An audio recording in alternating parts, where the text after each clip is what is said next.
Friday, August 27th of 2021. And August 27th isn't quite finished yet, but I am here in New York. In fact, I'm at my parents' house. And this is the first time that I have seen them since the beginning of the pandemic. And I'll tell you more about that in just a moment. What did I do on Thursday the 26th? Well, as I've been telling you, my travel schedule has begun to return to normal. And Thursday the 26th was an example of that. I got up nice and early in the morning, did a little bit of desk work. And we're talking about like 3:30 in the morning. Then I got picked up at 4:30 to go to the airport, the Orlando airport, and fly through a connecting flight through Atlanta to Evansville, Indiana. And I did work in the car, and I work in the airport, and work on the plane. I did reading on the Supreme Court case that's underway, and various other Priests for Life correspondence. So I always use that time as work time, and only close my eyes on the plane if I'm extremely tired. But did that work, and then arrived in Evansville, Indiana, where I had immediately went to lunch with two of the board members of the Right to Life of Southwest Indiana. And I want to commend these brothers and sisters of ours, because they do a fantastic job. And the reason I was there was to receive an award at their annual banquet, which was again last night, the largest pro-life banquet in the United States of America. You know, a lot of banquets that I've spoken at, if you have, like 100 tables with about 800 guests, that's a big banquet. Well, there was a room there with about 100 tables with 800 guests, but it was the overflow room.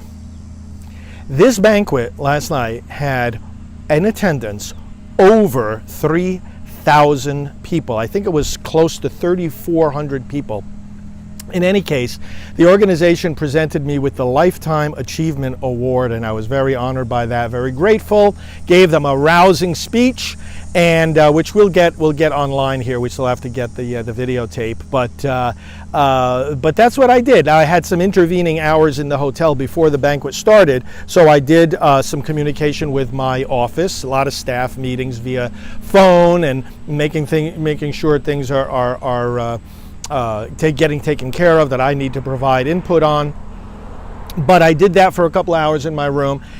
And then I went to the pre-banquet reception, networked with people as they were arriving for about an hour, attended the banquet itself, got my award, gave my speech. Candace Owens was also there. She was the other speaker, the keynote speaker at the event.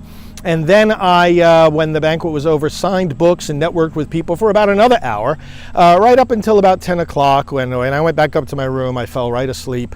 Then I got picked up at 4 o'clock in the morning, 4:30 in the morning today, went to the Evansville airport, again, did work on the planes, connected through Detroit, and flew here to the Westchester County Airport in New York, where, as I said, it's the first time I've been able to visit my parents since the start of the pandemic, because things were very, very bad here in this part of the country when the pandemic first began, and my parents are in their late 80s, so out of an abundance of caution, we had them basically isolate from a lot of people, and of course when everything went into lockdown, we all know the story.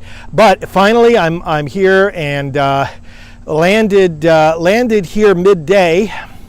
Was on the phone with people from my office, again checking in, and then got here and had lunch with my parents, saw them, and now I'm doing some additional communicating with the office before the workday is over, and I'm scheduled tonight to have dinner not only with my parents but with my brother and with my cousin, one of my cousins.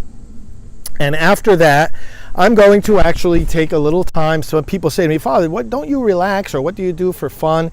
Well, many of you are familiar, I'm sure, with Rye Playland, which is right about like 10 minutes from here where I grew up. This is the town of Portchester, by the way. And Rye Playland is just 10 minutes down the road. I'm actually going to go there and enjoy the boardwalk there and the amusement park. It's a place I grew up on, and it always gives me refreshment and relaxation. So after the dinner tonight, I'm going to go spend a little bit of time there. So that is August 26th and August 27th of 2021. Thank you for following these daily diary segments. God bless you. We'll talk to you tomorrow.